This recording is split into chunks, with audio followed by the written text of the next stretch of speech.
ದಾಳಿಯಿಂದ ಮೃತಪಟ್ಟ ವಾಟೆಹಳ್ಳಿ ಗ್ರಾಮದ ದಿವಾಕರ್ ಶೆಟ್ಟಿ ಕುಟುಂಬಕ್ಕೆ ಸಕಲೇಶಪುರ ಆಲೂರು ವಿಧಾನಸಭಾ ಕ್ಷೇತ್ರದ ಶಾಸಕ ಸಿಮೆಂಟ್ ಮಂಜುನಾಥ್ ಅವರು ಅಧಿವೇಶನವನ್ನು ಮುಗಿಸಿ ತಡರಾತ್ರಿ ಮನೆಗೆ ತೆರಳಿ ಪರಿಹಾರದ ಚೆಕ್ ಅನ್ನು ವಿತರಿಸಿದ್ದಾರೆ.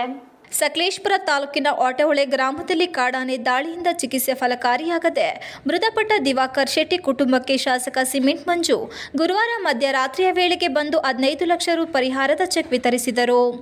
ತಾಲೂಕಿನ ವಾಟೆಹಳ್ಳಿ ಗ್ರಾಮದ ದಿವಾಕರ್ ರೈ ದಿನಾಂಕ 13/6/2024ರಂದು ಕಾಡಾನೆ ತುಳಿತಕ್ಕೆ ಒಳಗಾಗಿ ತೀವ್ರ ಪೆಟ್ಟು ಬಿದ್ದಿದ್ದರಿಂದ ಹಾಸನದ ಜಿಲ್ಲಾಸ್ಪತ್ರೆಗೆ ದಾಖಲಾಗಿದ್ದರು.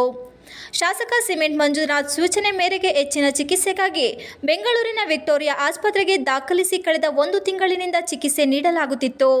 ಆದರೆ ಚಿಕಿತ್ಸೆ ಫಲಕಾರಿ ಆಗದೆ ಆಸ್ಪತ್ರೆಯಲ್ಲಿ ಮೃತಪಟ್ಟಿದ್ದು, ಬೆಂಗಳೂರಿನ ವಿಕ್ಟೋರಿಯಾ ಆಸ್ಪತ್ರೆಯಲ್ಲಿ ಚಿಕಿತ್ಸೆ ಪಡೆಯುತ್ತಿದ್ದ ದಿವಾಕರ್ ರೈ ಅವರ ಅಂತಿಮ ದರ್ಶನವನ್ನು ಪಡೆದಿದ್ದ ಶಾಸಕರು ಈ ಸಂದರ್ಭದಲ್ಲಿ ಸರ್ಕಾರದ ಪರಿಹಾರವನ್ನು ತಕ್ಷಣ ಕೊಡಿಸುವ ಭರವಸೆ ನೀಡಿದ್ದರು. ಗುರುವಾರ ಬಿಜೆಪಿ ವತಿಯಿಂದ ನಡೆದ ಪ್ರತಿಭಟನೆಯಲ್ಲಿ ಭಾಗಿಯಾಗಿ ನಂತರ ವಿಧಾನಸಭಾ ಅಧಿವೇಶನದಲ್ಲಿ ಭಾಗಿಯಾಗಿ ಚೆಕ್ ವಿತರಣೆ ಮಾಡಲು ಬೆಂಗಳೂರಿನಿಂದ ಹೊರಟು ಗುರುವಾರ ಮಧ್ಯರಾತ್ರಿಯ ವೇಳೆಗೆ ಮೃತರ ಮನೆಗೆ ಹೋಗಿ ಅವರ ಕುಟುಂಬಕ್ಕೆ ಪರಿಹಾರದ ಚೆಕ್ ಕೊಟ್ಟಿರುವುದಕ್ಕೆ ಸಾರ್ವಜನಿಕರು ಶ್ಲಾಘನೆ ವ್ಯಕ್ತಪಡಿಸಿದ್ದಾರೆ.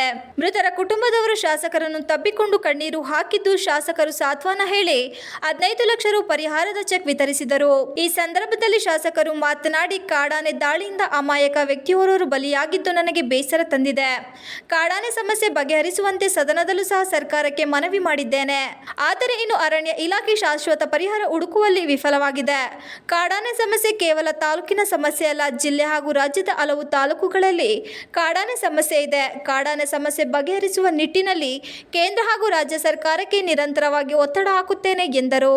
ಈ ಸಂದರ್ಭದಲ್ಲಿ ಕುಮಾರ್, ಬಿಜೆಪಿ ಮುಖಂಡ ಅಮಿತ್ ಶೆಟ್ಟಿ, ಅರಣ್ಯ ಇಲಾಖೆ ಅಧಿಕಾರಿಗಳು ಹಾಗೂ ಬೆಳೆಗಾರ ಸಂಘದ ಪದಾಧಿಕಾರಿಗಳು ಹಾಜರಿದ್ದರು.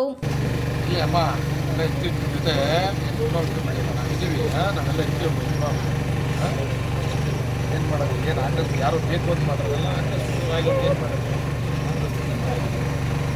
ಮಾತ್ರಲ್ಲ.